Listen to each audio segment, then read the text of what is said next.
Assalamualaikum warahmatullahi wabarakatuh. Bismillah, alhamdulillah, wassalatu wassalamu ala rasulillah wa ala alihi wa sahbihi wa mawalah. Allahumma anfa'na bima 'allamtana wa 'allimna ma yanfa'una. Allahumma zidna ilma warzuqna fahma wa atina hikmah. Allahumma barik lana fi majlisina hadha bi rahmatika ya arhamar rahimin. Walhamdulillahi rabbil alamin. Taqabbalallahu minna wa minkum fataqabbal ya karim. Kepada para habaib, para kiai, para asatidzah yang sama kita hormati dan sama kita muliakan dan selalu kita doakan agar mereka semua senantiasa mendapatkan limpahan rahmat dan barakah dari Allah Subhanahu wa taala. Alhamdulillah di sini hadir bersama kita Al-Habib Abdullah bin Ali Bafaraj. Kemudian ada Habib Muhammad bin Ahmad Al-Attas, dan masih ada Habib Muhammad bin Saleh Al-Habsyi, Habib Muhammad bin Taha As-Segaf, Habib Anwi bin Zain Al-Idrus, dan masih banyak para habaib yang lainnya yang tidak kita sebutkan satu persatu nama-nama beliau, tapi tidak mengurangi rasa mahabbah kita semua kepada mereka. Di sini juga ada guru-guru kita, para kiai kita yang hadir. Wabil khusus ada Kiai Haji Abdul Qahar dari Sumedang, Jawa Barat. Beliau adalah Ketua Dewan Pimpinan Daerah Front Pembela Islam Provinsi Jawa Barat. Alhamdulillah beliau menyempatkan diri hadir bersama kita di tempat ini. Dan juga masih ada Habib Ishaq Al-Mutahhar dari Pontianak, Kalimantan Barat. Dan masih ada yang lainnya yang tidak saya sebutkan satu persatu, tapi mudah-mudahan kehadiran mereka semua bersama kita di tempat ini akan menjadi turunnya rahmat dan barakah buat kita semua. Amin ya rabbal alamin. Ahibahil kiram, selanjutnya mari kita mulai kajian kita pada kesempatan hari ini, yang tidak lain dan tidak bukan adalah merupakan lanjutan dari pelajaran kita di bulan lalu. Di bulan yang lalu kita sudah paparkan apa hubungan akidah, syariat, dan akhlak. Bahkan sudah kita paparkan apa beda akidah dengan filsafat dan ideologi, apa beda syariah dengan hukum dan peraturan. Dan kita juga sudah uraikan apa beda akhlak dengan moral dan mental. Kita sudah paparkan dengan rinci, dengan aneka ragam contohnya. Nah, sekarang kita masuk lanjutan dari yang kemarin. Nah, kemarin di ujung daripada pelajaran kita sempat kita singgung apa yang akan kita bahas pada kesempatan hari ini. Yang akan kita bahas hari ini adalah bahwa para ulama pernah mengatakan bahwa akhlak lebih tinggi dari hukum. Akhlak lebih tinggi dari hukum. Sampai-sampai mereka mengatakan al-ityanu bil adab khairun min imtithal al-amr. Jadi kita bersikap dengan adab yang sempurna itu lebih didahulukan daripada kita melaksanakan perintah secara apa adanya. Nah, ini perlu pembahasan supaya tidak terjadi kesalahpahaman. Apa maksud dari ungkapan ini? Akhlak lebih tinggi daripada hukum. Nah, untuk kita membahas ini, pertama kita mesti garis bawahi dulu tentang keagungan akhlak Nabi kita Muhammad sallallahu alaihi wasallam. Allah telah menyatakan dalam Al-Qur'anul Karim surat Al-Qalam ayat 4, faqala ta'ala wa innaka la'ala khuluqin azim, di mana Allah menyatakan sesungguhnya engkau ya Muhammad benar-benar sungguh-sungguh betul-betul memiliki akhlak yang sangat mulia, akhlak yang sangat agung, akhlak yang sangat terpuji. Ini syahadatun ilahiyah. Ini adalah kesaksian ilahi yang maha tinggi. Jadi Allah yang maha tahu tentang isi hati manusia, isi kepala manusia, apa yang dilakukan oleh manusia secara terang-terangan ataupun dilakukan secara sembunyi-sembunyi. Bahkan Allah maha tahu yang dipikirkan oleh seorang manusia. Allah yang maha tahu itulah yang memberikan kesaksian betapa agungnya akhlak Nabi kita Sayyiduna Muhammad sallallahu alaihi wasallam. Nah, pertanyaannya, kenapa kita punya Nabi alaihi salatu wassalam diciptakan oleh Allah dalam akhlak yang sangat sempurna? Ada rahasia apa di balik itu? Jawabnya salah satunya adalah sebab visi misi kenabian yang dibawa oleh Rasulullah sallallahu alaihi wasallam tidak lain dan tidak bukan adalah litahsil akhlak, untuk perbaikan akhlak, untuk penyempurnaan akhlak, sebagaimana Nabi sabdakan di dalam hadis yang diriwayatkan oleh Al-Imam Al-Baihaqi dalam kitab Sunan Kubra-nya. Beliau menyatakan, innama bu'ithu liutammima makarimal akhlak. Sesungguhnya aku ini diutus hanya, tolong garis bawahi kata hanya. Jadi Nabi mengatakan sesungguhnya aku ini diutus hanya. Kenapa kita gunakan hanya? Karena dalam bahasa Arabnya ada kata innama. Innama itu adatun min adawatil hasr, satu ungkapan yang digunakan untuk pembatasan. Jadi kalau Nabi mengatakan innama bu'ithu, sesungguhnya aku diutus hanya untuk apa? Untuk menyempurnakan kemuliaan akhlak. Nah, kalau Nabi mengatakan hanya, berarti seluruh ajaran Nabi, baik menyangkut akidah maupun menyangkut syariat, semua ditujukan untuk menyempurnakan akhlak. Makanya bulan lalu sudah kita tegaskan, kenapa kita tidak boleh mempraktekkan atau terlibat dalam bentuk apapun dalam praktek perdukunan. Kenapa kemusyrikan itu diharamkan? Kenapa kita tidak boleh mempersekutukan Allah? Kenapa kita tidak boleh menggunakan ilmu sihir atau mempelajari ilmu sihir? Jawabnya supaya akhlak kita mulia. Kenapa kita diwajibkan sholat 5 waktu sehari, diwajibkan puasa Ramadan, zakat harta, menunaikan ibadah haji bagi yang mampu? Jawabnya supaya akhlak kita mulia. Lalu kenapa kita tidak boleh berjudi, tidak boleh menenggak minuman keras, tidak boleh mencuri, tidak boleh korupsi, tidak boleh berzina, tidak boleh melacur, tidak boleh berdusta, tidak boleh menganiaya, tidak boleh makan riba? Jawabnya supaya akhlak kita mulia. Jadi akhlak itu cerminan. Makanya bulan yang lalu sudah kita tegaskan, omong kosong. Kalau ada orang mengaku akidahnya kuat, tapi akhlaknya rusak, omong kosong. Kalau dia mengaku sebagai pejuang penegak syariat, kalau ternyata akhlaknya tidak mulia. Karena manakala akidah itu kuat, mantap, syariat Islam itu tegak, jalan, dilaksanakan, maka akhlak pasti mulia. Jadi akhlak itu cerminan, dan akhlak itu merupakan misi kenabian.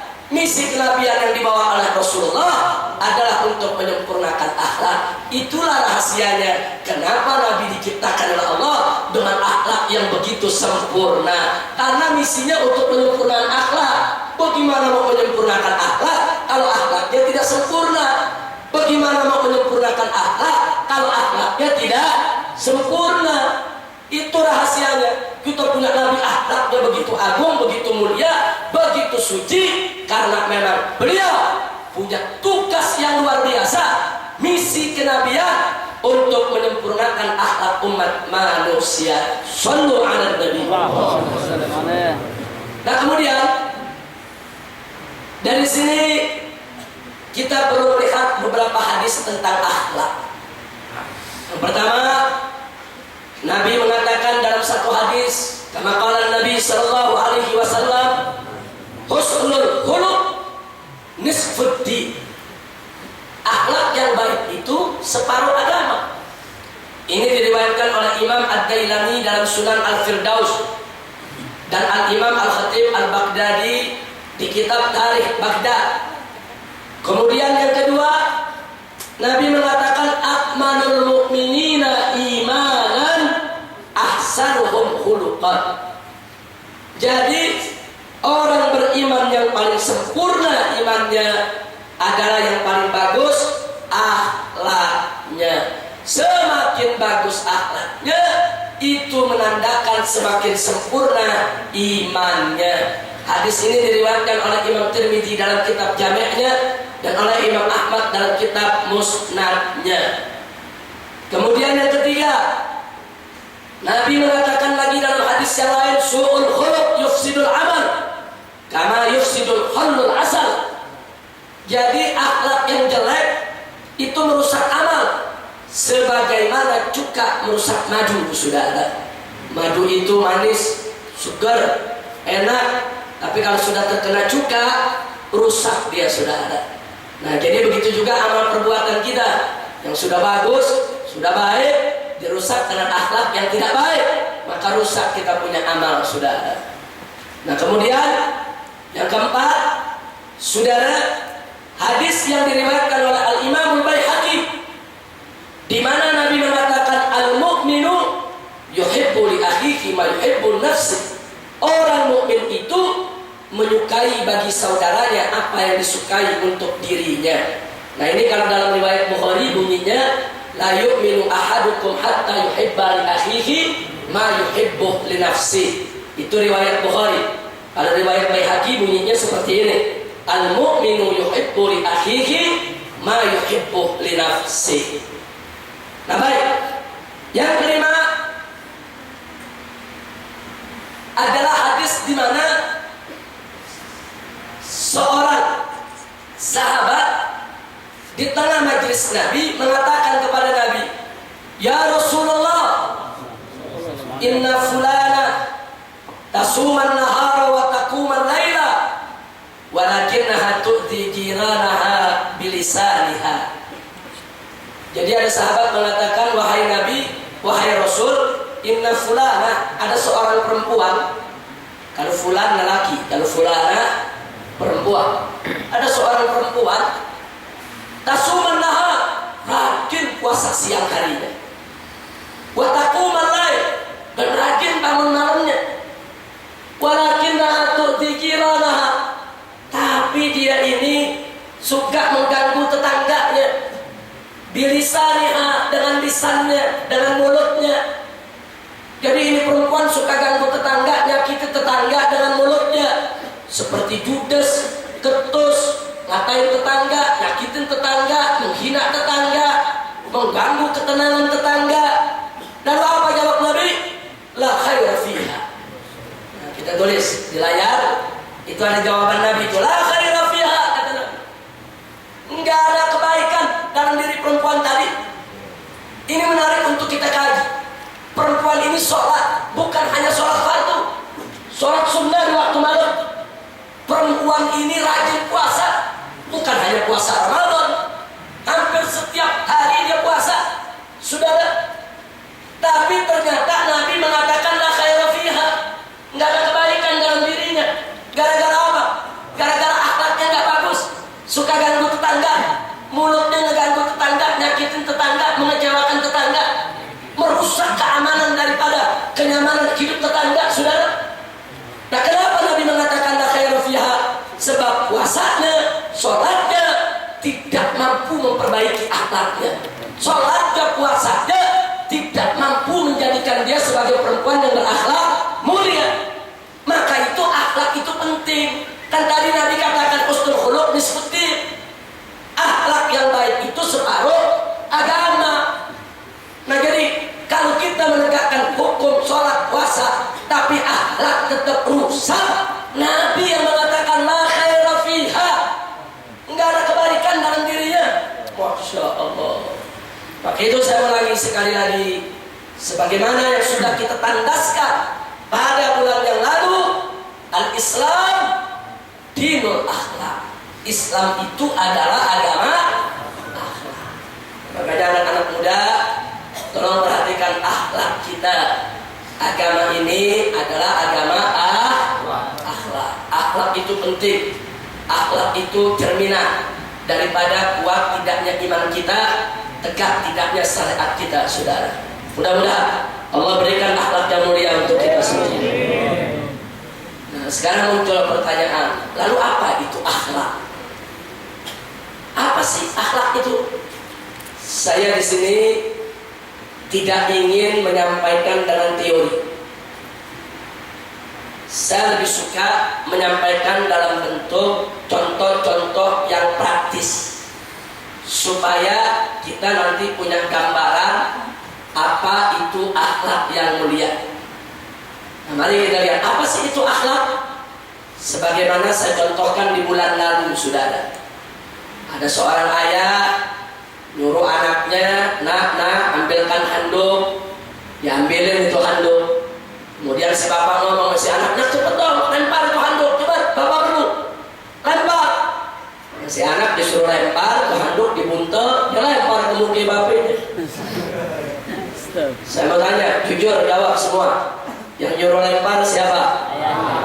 Yang nyuruh lempar siapa?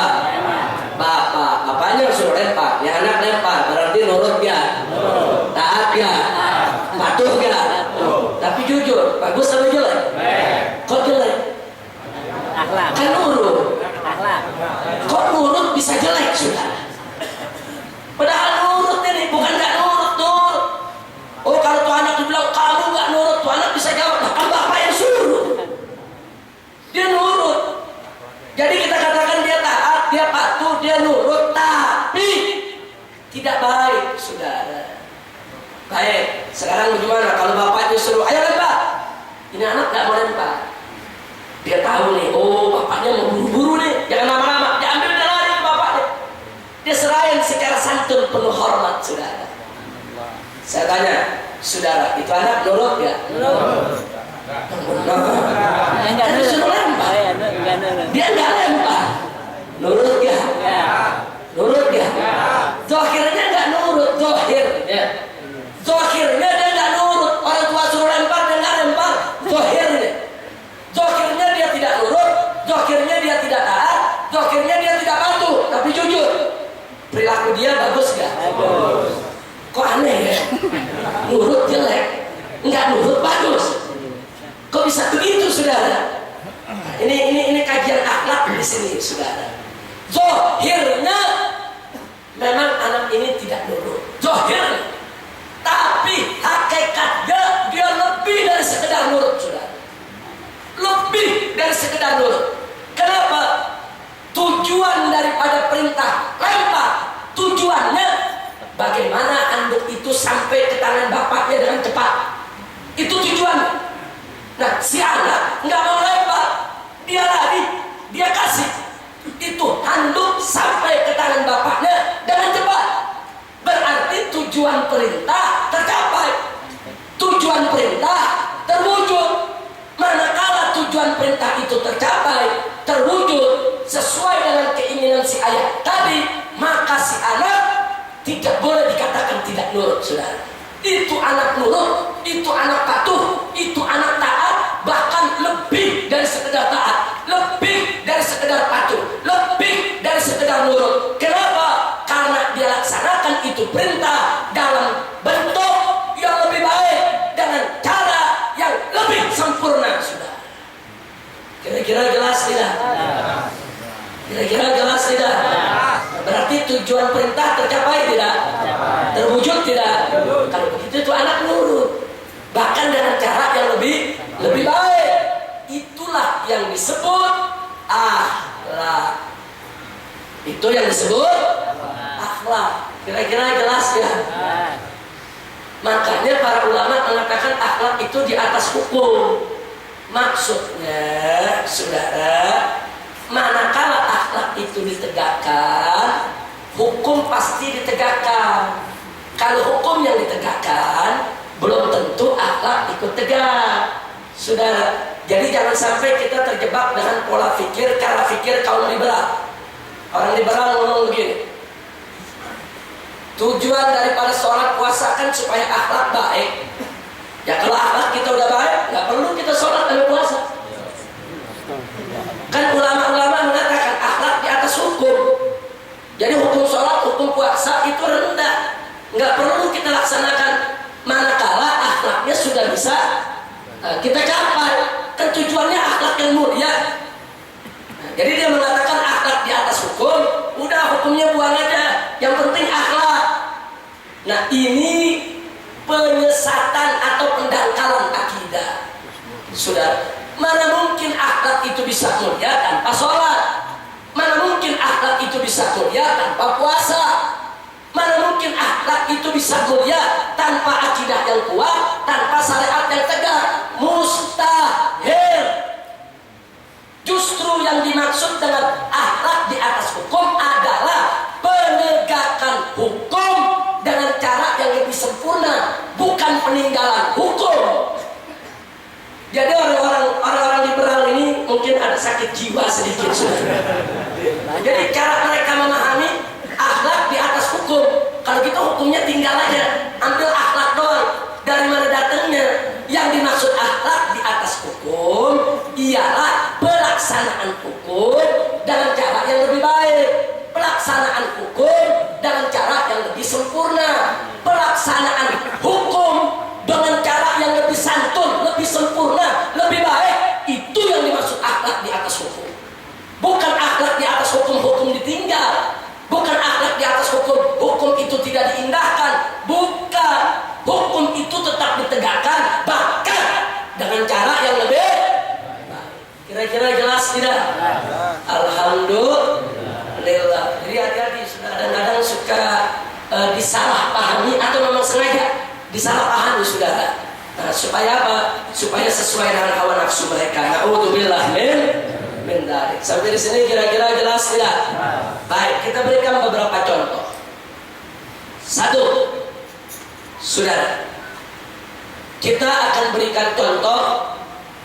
Kalau ini yang tadi, kita akan berikan contoh akhlak sholat. Saya mau tanya kepada semua yang hadir di sini. Syarat sholat salah satunya adalah menutup aurat, betul? Baik. Aurat laki-laki dari mana sampai ke mana? Pusar sampai ke lutut. Jadi kalau ada seseorang pemuda sholat dari pusar sampai lutut ketutup, syarat sholatnya lengkap, kemudian rukun sholatnya sempurna, sholatnya sah tidak? Sah tidak? Sah. Bagus. Secara hukum sah. Nah kemudian ada problem. Ini anak muda sholat ambil kain, dia pakai, dia tutup dari pusar sampai ke lutut, dia sholat dan nggak terbuka, ketek kemana-mana. Allahu Akbar, itu bulu ketek ya sarang gonggong. Tapi ketutup, dia punya aurat dari pusar sampai ke lutut. Syarat sholat yang lain lengkap, rukun sholat yang lain sempurna. Saya tanya, sholatnya sah ya? Secara hukum sah ya? Sah. Tapi secara akhlak kurang ajar. Secara akhlak kurang ajar saudara. Secara hukum kita mesti akui sah. Sah secara hukum, pengertian sah. Dia nggak wajib kodok lagi. Dia udah laksanakan saudara. Tapi secara akhlak kurang ajar. Loh kenapa kita katakan kurang ajar? Manakala pemuda tadi diundang oleh pejabat tinggi, ketemu presiden, ketemu menteri, ketemu jenderal, ketemu orang besar, ketemu pejabat, ketemu orang kaya, dia bisa berpakaian yang rapi, dia pakai bajunya yang terbaik, dia bikin penampilannya yang paling indah saudara. Begitu menghadap Allah yang menciptakan dia, yang memberikan dia nikmat tidak terhingga, yang menjamin daripada nafkah dia seumur hidup dia, yang memberikan dia ruh, dia menghadap Allah dalam bentuk sedemikian rupa, kurang ajar. Itu namanya kurang ajar. Bahasa Arabnya apa kurang ajar? Qalilul adab. Qalilul adab atau adimul akhlak, tidak punya akhlak saudara. Kecuali darurat dia nggak punya baju lagi, cuman satu-satunya itu kain, yang lain nggak bisa dipakai buat sholat, apa boleh buat saudara? Mestinya dia menghadap Allah dengan pakaian yang terbersih, tersuci, terbaik, terindah, terbagus. Dia tampilkan dirinya di hadapan Allah dengan penampilan terbaiknya saudara. Kalau itu dia lakukan, sholatnya bukan saja sah, tapi sholatnya juga berkah. Kenapa? Sebab berakhlak. Makanya tadi saya katakan, akhlak itu ialah penegakan hukum dengan cara yang lebih sempurna, saudara. Dia sholat menutup pusat sampai lutut cukup, tapi kurang sempurna. Manakala dia sempurnakan, saudara, itulah yang disebut akhlak. Kira-kira jelas tidak? Jadi sengaja ini hari saya mau kupas masalah akhlak bukan dengan teori, bukan, tapi dengan contoh-contoh yang praktis sudah.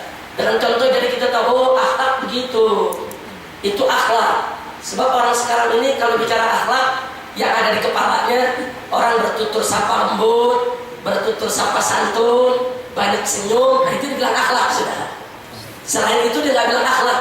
Padahal mana akhlak tidak sesempit itu. Mana akhlak jangan dibatasi hanya dengan senyum. Mana akhlak jangan dibatasi dengan lemah lembut. Kadang-kadang ada orang lemah lembut, senyum, tapi tidak berakhlak. Ada saudara, banyak. Saya kasih contoh. Acara televisi, ada artis tampil saudara, suaranya lembut, senyum saudara. Dia lagi cerita apa? Saya kumpul kebo sama artis anu. Ini anak jadi hasil kumpul kebonya. Dia tunjukin lagi hasil kumpul kebonya saudara. Penampilannya manis, menarik, santun, lembut, gumbar senyum saudara. Tapi saya tanya, berakhlak apa enggak? Enggak ada akhlak saudara. Dia bangga dengan maksiat, dia umbar itu maksiat, dia sampaikan maksiat yang dilakukan tanpa beban. Ini namanya adimul akhlak, tidak punya akhlak. Walaupun dia senyum, walaupun tutur sapanya dia lembut sudah, ya tutur sapa lembutnya, senyumnya hanya untuk membungkus kebejatan.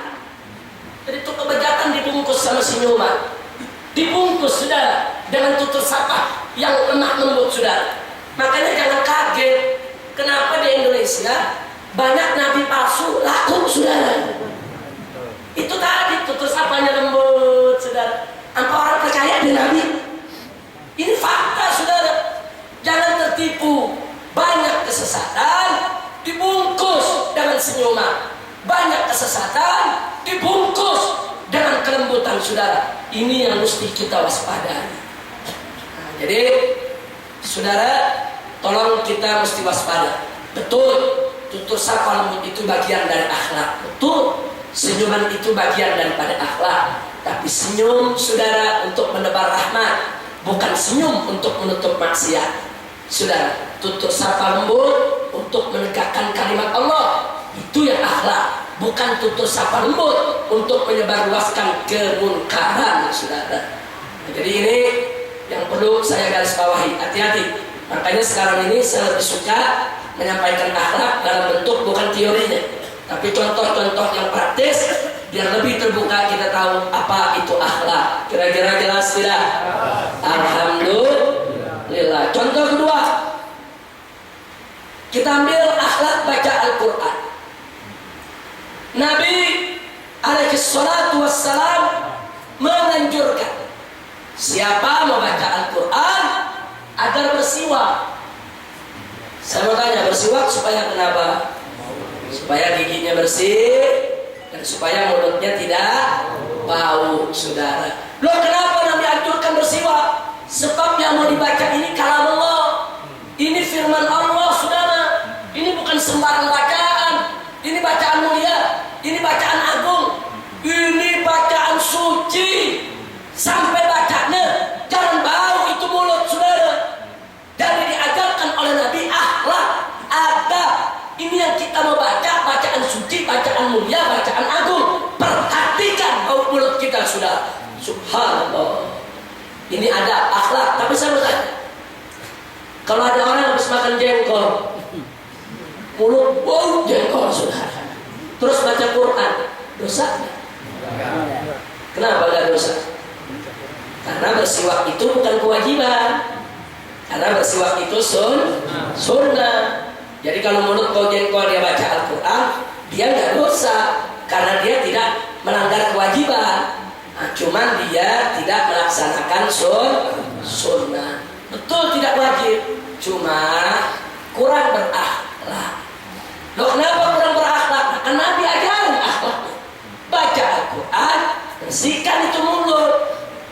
Nah, makanya madhab Al-Imam Asy-Syafi'i radhiyallahu ta'ala anhu, saudara, sepakat.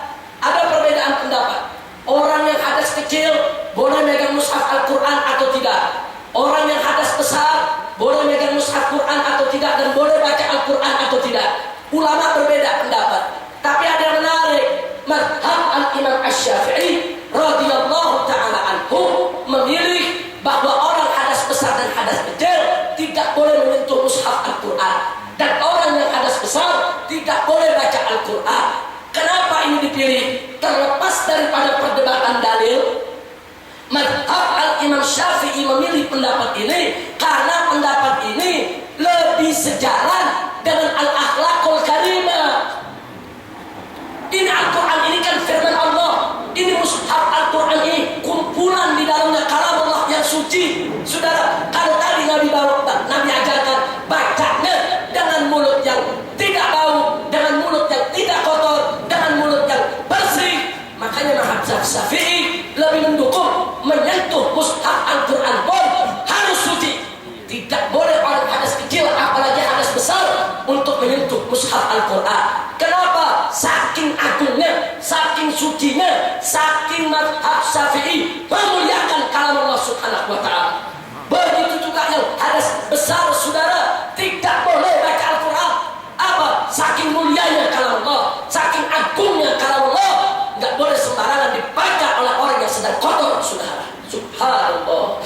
Jadi saya ingin bicara bukan hanya dari segi hukum, tapi dari segi akhlak. Makanya anak-anak muda tolong hati-hati. Ini sekarang ini saya lihat ada di masjid-masjid, di majelis-majelis pengajian anak muda, judulnya kajian Al-Quran. Tapi itu Al-Quran ditaruh di bawah di lantai, saudara. Nah, dia duduknya muter, Al-Qurannya ditaruh aja di lantai, dia bersila, dengkulnya di atas Al-Quran, dengkulnya di atas mushaf. Kadang-kadang dia capek bersila, dia angkat tuh kakinya yang satu, saudara. Jadi itu mushaf ada di bawah kaki dia, saudara. Ini tidak berakhlak. Makanya dulu guru-guru kita, orang tua kita, habaib kita, kiai kita mengajarkan kita mushaf Al-Quran taruh di tempat yang tinggi, yang mulia, yang terhormat. Jangan terjangkau dengan anak-anak. Kalau baca Al-Quran pakai lekar. Kalau nggak ada lekar, ada bantal 1-2 biji, saudara tinggikan. Yang penting itu Quran tidak ada di bawah dengkul kita. Ini namanya akhlak. Jadi orang tua kita dulu luar biasa mengajarkan kita akhlak, saudara. Jadi ada akhlak kepada Allah, ada akhlak kepada Al-Quran, ada akhlak kepada Nabi, dan ada akhlak kepada orang tua, saudara. Tadi sholat, jangan cuma nutup aurat dari pusar sampai lutut saja. Itu akhlak kita terhadap Allah. Bagaimana cara kita menghadap Allah? Kali ini cara baca Al-Quran. Ini akhlak kita terhadap Al-Quran. Begitu sampai di sini saya mau tanya lagi, kira-kira jelas tidak? Jadi kira-kira jelas ya apa itu akhlak? Ada bayangan tidak? Jadi akhlak itu ialah menegakkan hukum Allah dengan cara yang lebih sempurna. Baik, saya kasih satu contoh tadi. Akhlak nikah. Rukun nikah ada 5. 1, ada pengantin laki. 2, ada pengantin perempuan. 3, ada wali nikah. 4, ada 2 orang saksi. 5, ada sighah, ada akad, ada ijab qabul, saudara. Nah, saya mau tanya, kalau seseorang nikah lengkap ini semua rukunnya, sah tidak nikahnya? Sah tidak? Sah. Nah, sekarang ada peristiwa anak muda umur 17 atau 20 tahun, lelaki. Dia jatuh cinta sama seorang perempuan. Dia lamar kepada orang tua itu perempuan. lamarannya diterima, dinikahkan. Pengantin laki ada, pengantin perempuan ada, walinya ada. Malah orang tua itu perempuan yang nikahin, saudara. Kemudian ada saksi 2 orang, bahkan diundang orang banyak. Bukan lagi 2 saksinya, saudara. Saksinya ratusan orang. Nah, kemudian ada ijab kabul, saudara. Dia nikah, nikahnya sah tidak? Sah tidak? Tapi ada problem. Ini anak muda waktu nikah, dia nggak kasih tahu bapak sama ibunya sendiri.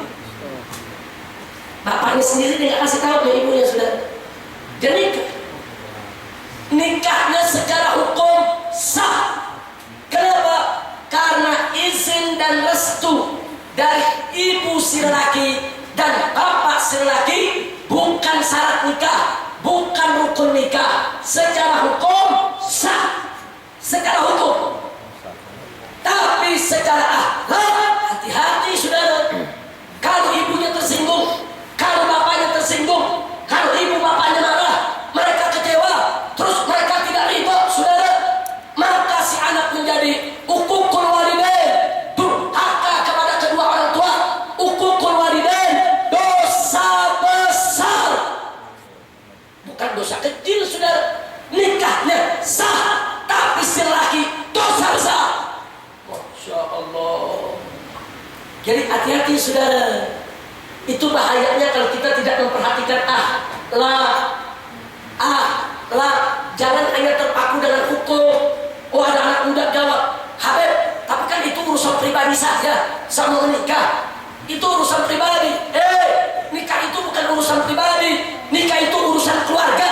Begitu kau ucapkan ijab kabul, begitu perempuan tersebut sah menjadi istrimu, maka istrimu menjadi mantu ibumu, mantu bapakmu, saudara ipar daripada saudara-saudaramu. Dia menjadi anggota keluargamu. Ini bukan urusan pribadi, urusan keluarga. Enaknya ngomong urusan pribadi, saudara. Nah, ibumu, bapakmu adalah orang yang paling berhak kau kasih tahu. Kau ajak musyawarah, kau minta restu dan izinnya, walaupun itu bukan syarat dan rukun nikahmu, tapi itu adalah kunci ridho Allah. Ridho Allah fi ridhal walidain, itu adalah kunci kau masuk surga. Insya Allah. Maka itu saya ingatkan ini, sudah, kalau yang lelaki saja saya ingatkan, jangan coba-coba menikah tanpa sepengetahuan seizin kedua orang tua, apalagi yang perempuan. Anak perempuan zaman sekarang main lari, saudara, kawin sama orang yang gak disukainya ibu bapaknya. Inna lillahi wa inna ilaihi raji'un. Hei para pemuda, hei para pemudi, ibumu mengandungmu 9 bulan. Selama hamil 9 bulan, luar biasa susahnya, luar biasa beratnya melahirkanmu. Itu perjuangan hidup dan mati. Menyusuimu, tengah malam dia harus bangun saat orang lain tidur, dia susuimu, dia bangun karena rengekanmu, dia bangun untuk membersihkan. Kalau kau buang air besar, buang air kecil, di tengah malam kau dirawat bertahun-tahun dengan susah payah. Dan ayahmu banting tulang, kuras keringat, cari nafkah, menjamin kehidupanmu. Dia yang sekolahkanmu, uang kesehatanmu, uang pakaianmu, uang makanmu. Bahkan berapa banyak para ayah terpaksa melakukan yang haram, terpaksa menipu, terpaksa mencuri hanya untuk menjamin anaknya. Insya Allah. Berapa banyak orang tua terpaksa daripada anaknya kelaparan, daripada anaknya nggak makan, dia terpaksa, dia mencuri, dia menipu, saudara, hanya karena cinta kepada anak. Begitu udah dewasa, 17, 20 tahun, saudara, seenaknya dia putuskan dalam kehidupannya tanpa setahu dan tanpa ridho orang tuanya. Inna lillahi wa inna ilaihi raji'un. Jadi hati-hati, jangan main-main, saudara. Uququl walidain itu berat. Itu dosa besar setelah syirik, saudara. Nah, karena itu ini kita bicara akhlak. Alangkah indahnya kalau kau ingin menikah, anak-anak muda yang masih bujang, mau melamar, ngomong sama ibu bapak. Kalau mereka senang, dilamarkan, dinikahkan, nikahnya sah dan berkah. Kalau orang tuanya nggak setuju, Ya kalau orang tua nggak setuju, jangan dipaksa. Begitu diajak ngomong apa sih ibu sama bapak bilang, nah, alhamdulillah pilihanmu perempuan bagus. Ibu bapak senang, ibu bapak setuju. Kapan mau dilamar? Jadi ibu bapak yang lamar ya. Indah tidak? Itu hak orang tua menilai. Suatu ketika ibu bapaknya bilang, nah, ibu dan bapak bukan nggak setuju dengan pilihanmu, tapi coba dong pikirkan lagi dong. Kesian dong sama ibu dan bapak. Anaknya nanya, kenapa bu? Kenapa pak? Itu kan pilihanmu, itu kan perek kampung. Nah, orang sekampung tahu itu perek. Nah, masa sih tega perek jadi mantu ibu? Nah kan ibu punya hak menilai saudara. Tega, cari dong perempuan baik, cari dong perempuan terhormat, cari dong perempuan yang bagus. Jangan yang begini, nah ayahmu kan ustaz, masa kau cari perempuan akhlaknya seperti itu? Saya mau tanya yang hadir, ibu dan bapaknya berhak tidak menilai? Berhak tidak menilai? Berhak menerima tidak? Berhak menolak tidak? Berhak sudah. Kalau ditolak, cari yang lain. Punya tidak sedang kelot.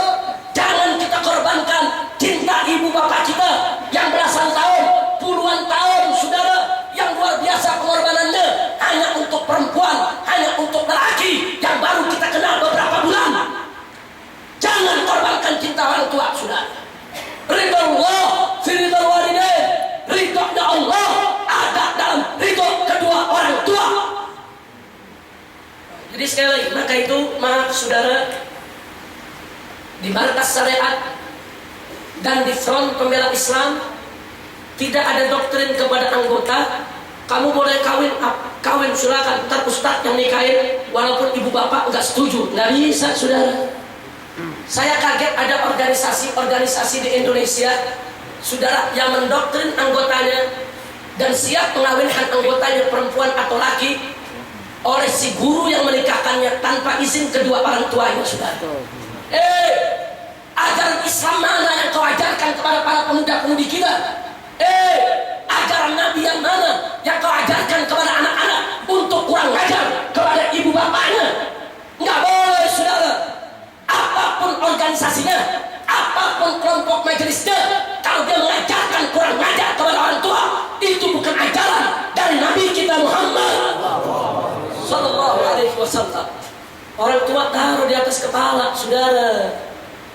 Enaknya saudara mentang-mentang organisasinya kuat besar, mau tahu-tahu pimpinannya menjadi imam, lalu semua diputuskan oleh sang guru, oleh sang imam, nggak perlu lagi tanya kedua orang tuanya. Enggak begitu, saudara. Kita berguru kepada siapapun, saudara. Ketaatan kita kepada ibu bapak tidak putus. Ketaatan kita kepada ibu bapak tetap wajib ila yaumil qiyamah, sampai hari kiamat, saudara. Tidak akan putus. Maka itu di FPI saya selalu ingatkan kepada imam-imam FPI di semua provinsi, jangan coba-coba mengajarkan kepada seluruh anggota FPI dimanapun juga berada untuk hukukul walidain, untuk tidak menghargai kedua orang tuanya, saudara. Jangan coba-coba menikahkan laskar-laskar, menikahkan mujahidah-mujahidah, menikahkan anggota-anggota FPI dimanapun mereka berada tanpa ridho kedua orang tuanya, saudara. Bahkan, saudara, setiap anggota FPI, setiap laskar FPI, saudara, saya minta kepada komandan-komandannya, pastikan kalau dia menjadi laskar atau menjadi anggota FPI dengan ridho kedua orang tuanya. Kalau kedua orang tuanya belum ridho, keluarkan, berhentikan dia dari laskar, berhentikan dia dari anggota FPI, suruh dia berjuang dulu, berjihad dulu, minta ridho orang tuanya, saudara. Ridho orang tua di atas segalanya, saudara. FPI cuma kendaraan berjuang. Jangan kau korbankan cinta orang tua, jangan kau korbankan ridho orang tua hanya untuk suatu organisasi perjuangan, termasuk FPI sekalipun, saudara. Nah, ini yang saya mau sampaikan. Jadi ini yang disebut akhlak. Kira-kira jelas tidak? Kira-kira jelas tidak? Alhamdulillah. Nah, saudara, setelah panjang lebar kita sampaikan dari pelajaran kita pada hari ini, maka sekali lagi pengajian kita kali ini adalah untuk menyempurnakan pengajian yang lalu, yaitu untuk membahas apa dan bagaimana akhlak yang baik itu. Karena masih ada subtema-subtema akhlak yang perlu diketahui oleh umat agar mereka tidak salah di dalam mewujudkan akhlak karimah di dalam kehidupannya sebagai umat Nabi Muhammad SAW. Nah, inilah pelajaran kita untuk hari ini. Mudah-mudahan manfaat untuk kita semua. Amin. Kepada seluruh para hadirin yang hadir di majelis ini, mudah-mudahan pengajian kita pada kesempatan hari berbahagia ini menjadi penyebab turunnya rahmat dan barakah. Amin.